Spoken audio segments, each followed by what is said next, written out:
около 10-12 часа след поставянето на водния затвор, вече имаме видими признаци на ферментация.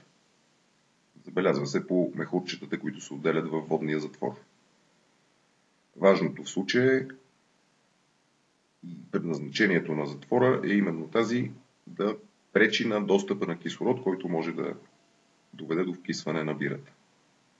От тук нататък е важно да се поддържа равномерна температура в границите на 20 градуса.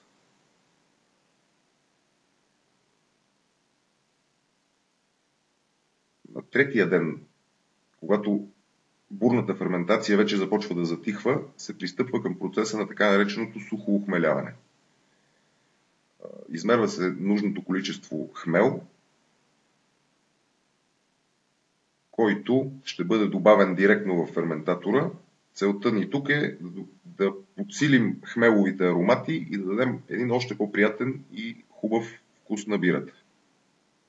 За да може да потъне приготвеното количество хмел, добавяме за тежест стерилизирани предварително стъклени топчета, които ще позволят цялото пакетче да падне на дъното. Друг метод е директното изсипване на хмела в ферментатора без турбичка от тензух.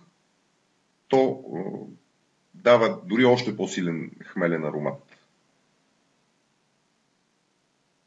В случая хигиената вече е от изключително значение. Всичко трябва да се дезинфекцира и да се пречи на всякакви възможности за поява на бактерии, зарази и други подобни.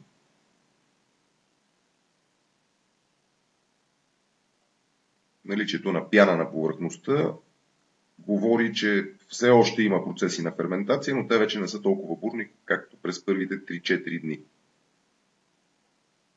След поставянето на количеството хмел за сухо охмеляване, съдът се затваря отново и отново се поставя водният затвор.